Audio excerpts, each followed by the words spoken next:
We're on Tami Island, and I am here with Celine Cousteau, who is an adventurer and explorer and filmmaker on her own right, and she's also the granddaughter of Jacques Cousteau.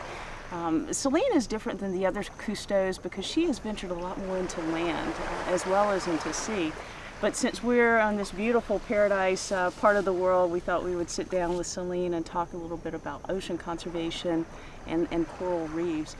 And Celine, I don't know all that much about coral reefs. That's an area that I haven't really dove into very much. But I know that like coral reefs they're created by, is it calcium carbonate from the organisms? And I think so often people think of coral reefs as just being this like inactive building or whatever, but it's really comprised of all these living organisms. Can you tell us a little bit about what it's like when you see and what you see underneath the water? Well, first of all, just diving off of Tami Island and seeing the coral reefs here, they're really healthy. There's a great variety of coral, although the coral reef itself in the area we were in is not that big. In the areas that are there, you have all different kinds of coral, and the coral looks really healthy.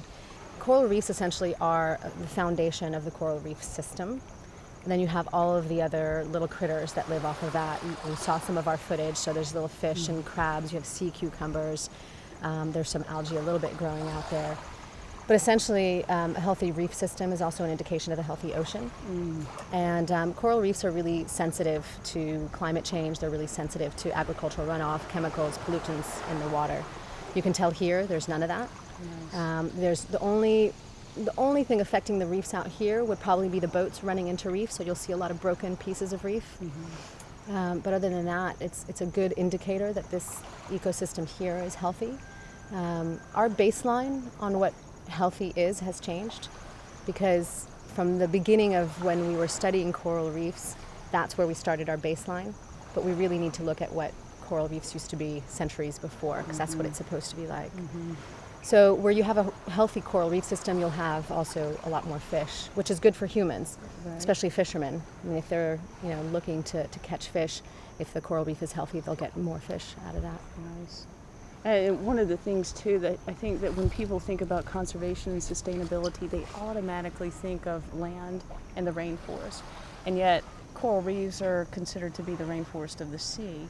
And I know I think one of the statistics that I read was that there could be as many or more than 950,000 species of life, and that's over 10 times the amount that we've discovered or identified to date. And with the destruction of the environment, if we're not careful, and increased CO2 levels, those species die off at an alarming rate.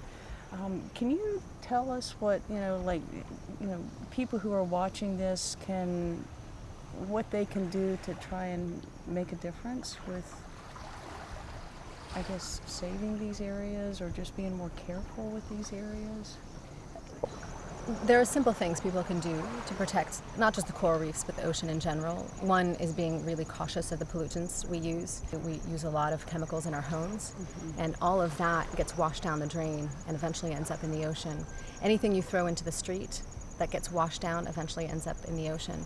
So the pollutants we see and we don't see have a huge impact on the oceans and obviously the life within it. If you think about somebody who's a smoker who just throws their cigarette butt onto the ground, it goes into the gutter, into the ocean. Maybe a fish eats it, we eat that fish. So we need to think of that as a holistic system, that whatever we put into it comes back to us at some point. And that includes, like I said, the chemicals. So choosing more natural products would be one way to help.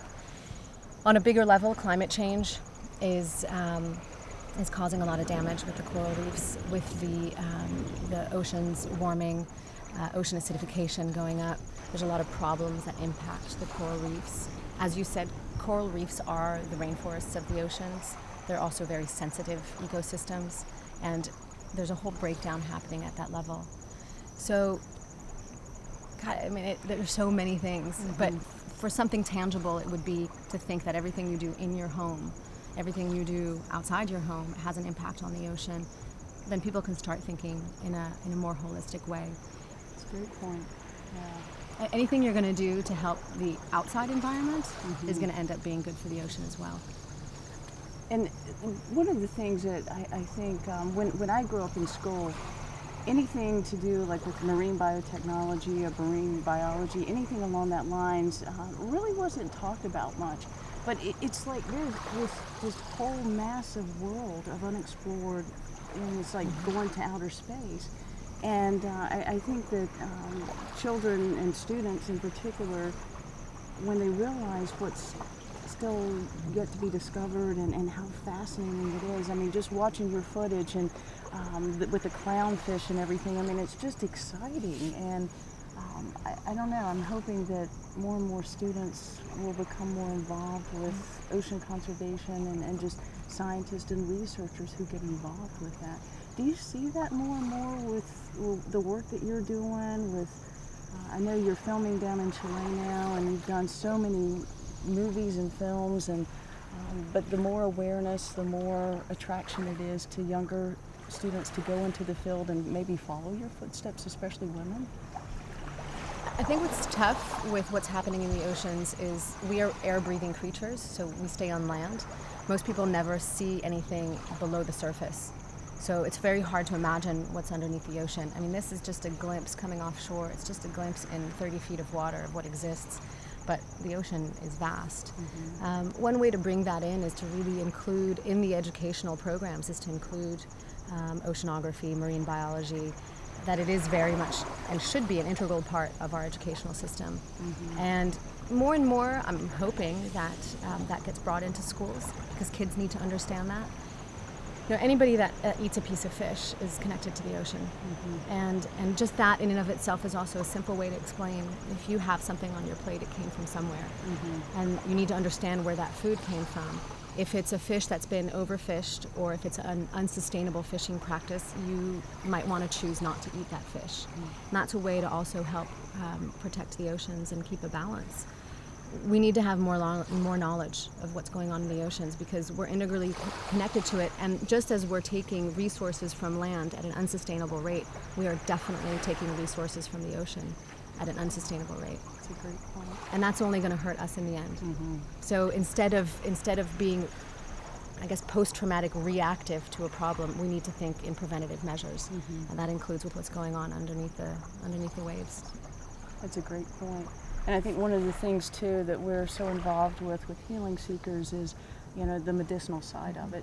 And I know we've talked about that pretty extensively, but you know, there's a whole area that's becoming more known, blue biotechnology, which includes the marine species. But like for instance, we've had pharmaceuticals that have become our cardiovascular drugs and drugs for pain, and then of course the AIDS drug AZT came from a sponge from the Caribbean, and that whole area has yet to be explored. And I think maybe too, I guess, and things that we've talked about is once people realize the value of how they are connected in many ways, then they begin to take a different slant and a different attitude towards that. So I think especially what you're interested in looking at medicinal properties of plants on land. If you compare the rainforest to the coral reef system, there's just as many resources there as there are on land. Coral is used in bone grafting, it's used in reconstruction of teeth. Algae is also used in different supplements, it's used in cosmetics. And those are things that tie us, but we don't have that knowledge. And I don't think we spread the knowledge enough. So hopefully we'll be able to take you below the ocean with Healing Seekers and get a little bit of information of what's going on out there as well. nice. Oh, that would be incredible. I'm going to take you diving. Oh yeah. As long as I don't vomit, we'll be okay. As long as you don't leave me on the boat for hours, I'll be okay. We won't. We'll take you underwater. It's much better underwater. I will look forward to that. We are going to leave Tami Island here in just a few minutes, and Celine and Chapkin they're going to join us on the Sepik River. And so we'll be on a different form of water, but still the same importance and vitality for the species and their value to the world.